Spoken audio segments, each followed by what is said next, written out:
Esas electorales que han quedado en el camino. Estamos con Victoria Donda. Hola Victoria, gracias por venir. Veíamos el informe, no tanta gente que fue estafada, porque en realidad los créditos UBA eran una excelente oportunidad para muchos para lograr su primera vivienda y fueron estafadas, pero pensaba en tantas otras estafas, ¿no?, que venimos sufriendo, empezando por pobreza cero, por poder controlar la inflación. Sí, pero cuando hablas de la vivienda propia, y yo veo la casa, la llave, estás hablando de los sueños, como de lo más importante que tiene un sector de la sociedad, que era creer que iba a tener su vivienda.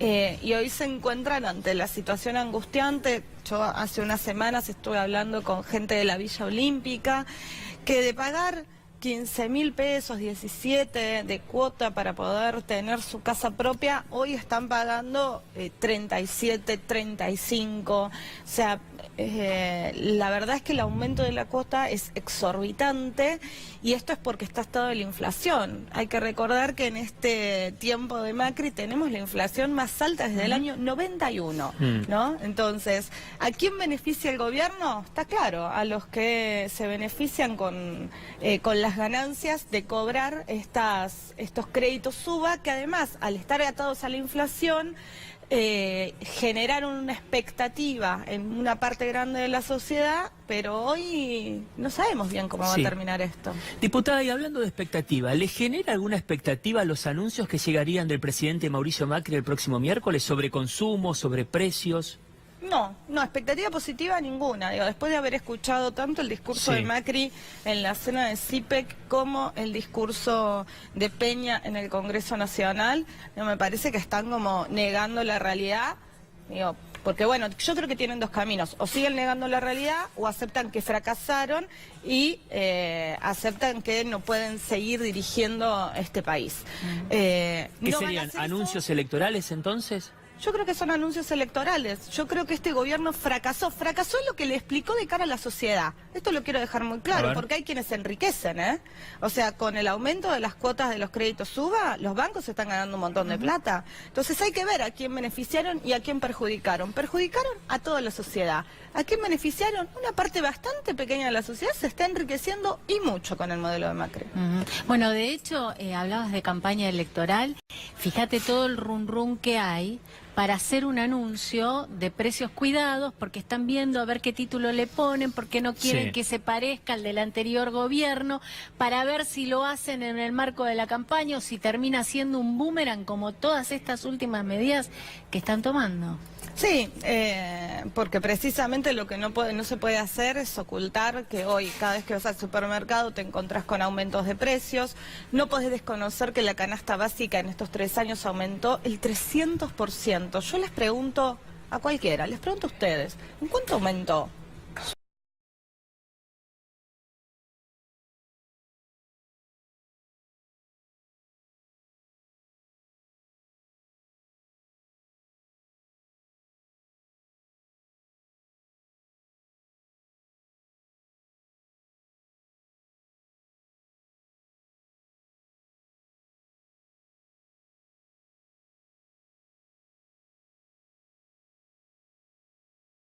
Mira, yo no sé si los acelera. Creo que hay una responsabilidad de parte de la oposición de empezar a brindar ofertas.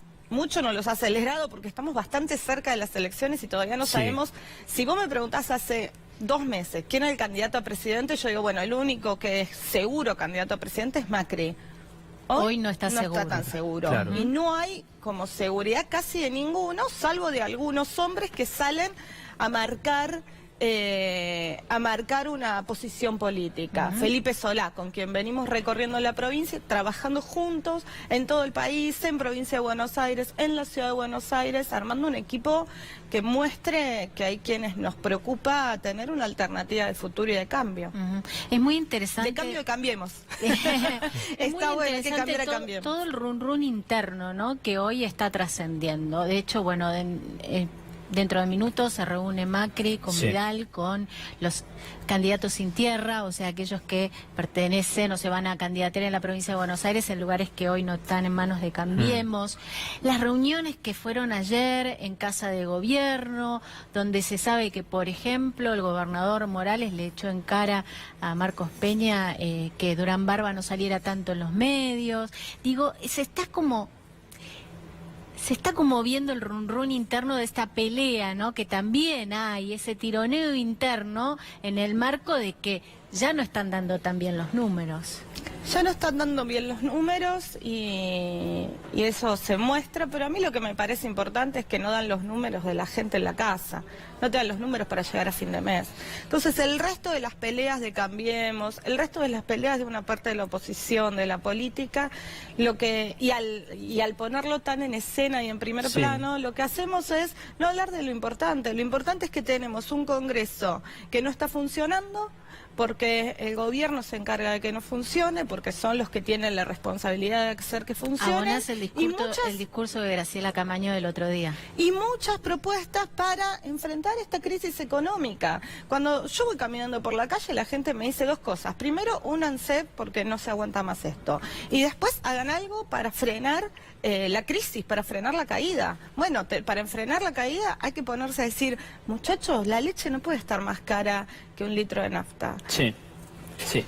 Diputada, como dirigente político, además, teniendo en cuenta que el Fondo Monetario Internacional ayer le habló a todos los políticos de la Argentina acerca de las recetas del Fondo Monetario Internacional y que más allá del que sea elegido o elegida presidente en octubre, tiene que continuar con las mismas recetas. Como política, ¿cómo tomó esas declaraciones de Christine Lagarde? Christine Lagarde puede dar todas las declaraciones que se le ocurra. Yo creo que quien sea presidente o presidenta tiene que plantear, así como lo hizo Kirchner en el 2003, armó un gobierno de transición. No eran todos kirchneristas en el gobierno, estaba Labaña como ministro de Economía, estaba Prat Gay en el Banco Central, de hecho había algunos funcionarios que después se fueron, todo eso lo que marcó es la posibilidad de gobernar un país que venía de una crisis muy importante en el 2001 y sobre todo le dio la posibilidad a Kirchner de plantarse desde otro lugar en relación con el Fondo Monetario Internacional. Y creo que eso es lo que hace falta, un gobierno de transición, un gran acuerdo nacional entre distintos sectores de la política que pueda hacer que nos sentemos a discutir con el Fondo Monetario desde otro lugar. Ir de rodillas a pedirle por favor que nos presten plata para caer en la rueda sin fin en la que estamos hoy de recesión y ajuste permanente no es un error, es una decisión que tomó Cambiemos, pero es una muy mala decisión para el resto de los argentinos y argentinas. Ahora, en el marco de esta paralización que se ve en el Congreso, de la que hablaba también, te decía Graciela Camaño el otro día, ¿cuál es la expectativa para el próximo mes? ¿Volverá la discusión del aborto al Congreso? ¿Le conviene al gobierno en el marco de la campaña? Al gobierno le conviene todo lo que quite la atención de la situación económica. Sí. Entonces, como no hay forma de quitar la atención de eso, creo que van a fomentar cualquier tipo de grieta que haya en la sociedad. Yo creo que hoy la discusión del aborto es una discusión importante porque en medio de la campaña queremos que los candidatos y candidatas nos digan qué tipo de país quieren tener, un país con legalidad o clandestinidad. Claro. Pero que eso no tiene que... hoy no hay condiciones para, por ejemplo, abrir audiencias públicas como lo hicimos el año pasado, porque ya lo hicimos el año pasado, las posiciones están planteadas, sí vamos a trabajar para que el proyecto salga este año. O sea que habrá trabajo en comisión.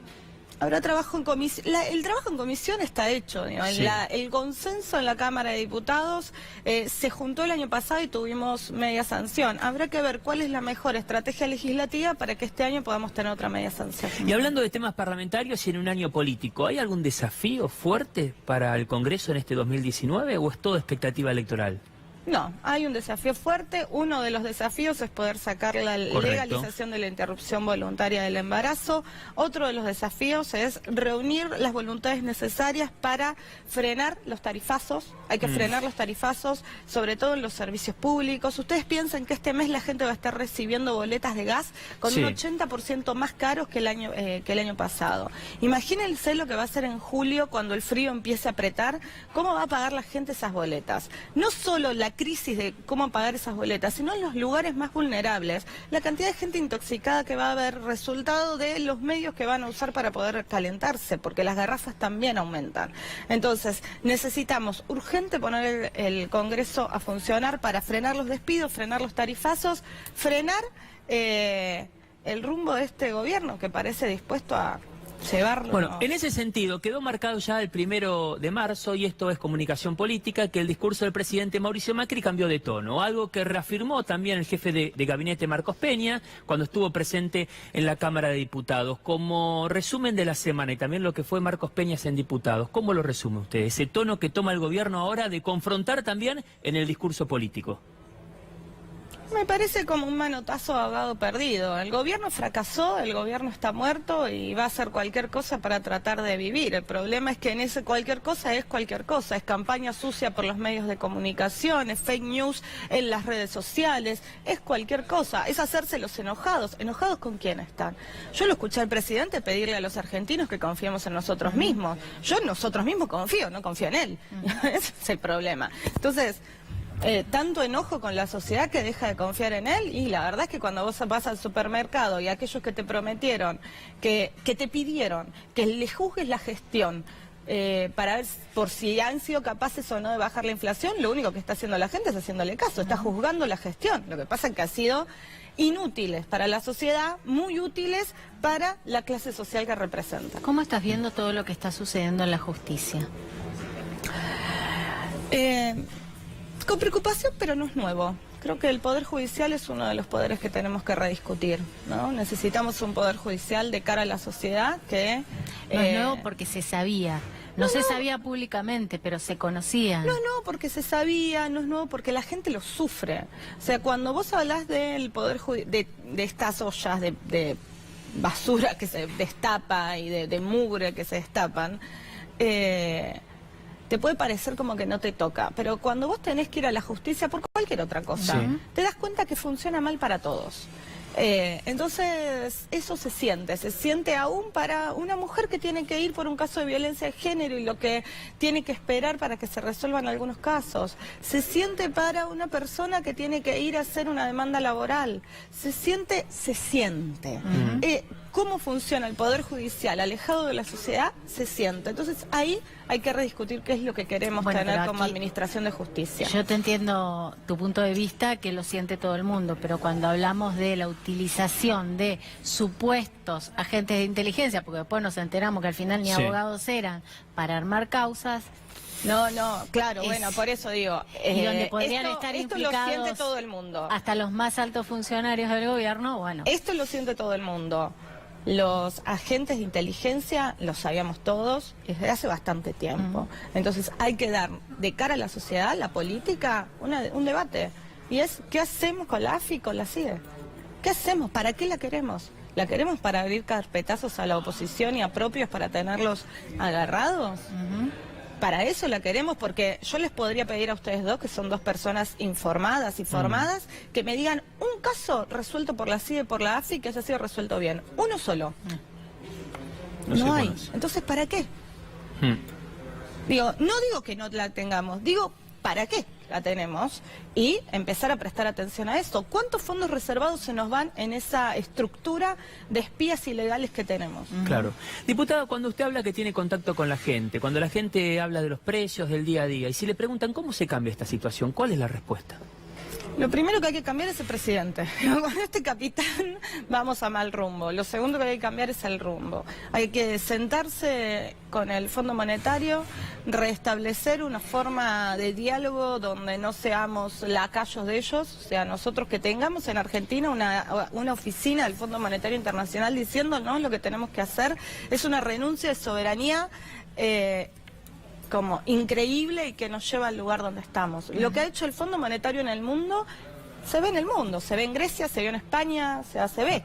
Sabemos qué es lo que ha hecho. El tema es que lo que pasó no va a ser fácil de recuperar ni rápido, porque estamos hablando de una caída de muchos puestos de trabajo, de gente que se ha caído. La clase media cayó a la clase baja y la clase baja lamentablemente cayó aún más bajo. Digo, es todo un entramado social que va a ser muy difícil de recuperar en lo inmediato. Ningún presidente o presidenta que asuma va a poder recuperar esto rápidamente. Mucho menos si no tiene diálogo con algunos sectores con los que tiene que tener diálogo. Entonces, por eso, cuando algunos candidatos salen o cuando algunos dicen que quieren ser candidatos, pero vos los ves alejados de los movimientos vivos de la sociedad, de los movimientos sociales, del movimiento de mujeres, de los movimientos que hoy han construido esa red social y que quiere vivir mejor y que salen a la calle a decirlo, decís, si esta gente cómo piensa que van a gobernar el país que viene. El país que viene es un país con este gobierno que yo te decía, un país bastante parecido al país que el 2003 agarra Néstor Kirchner, un país donde tiene que haber un gobierno de transición, un gobierno que pueda entender las diferencias que hay, pero pueda dialogar con los distintos sectores y sobre todo con la firmeza de cambiar el rumbo al que estamos yendo, porque es el abismo. Después de esto, está el abismo. Diputada, muchas gracias.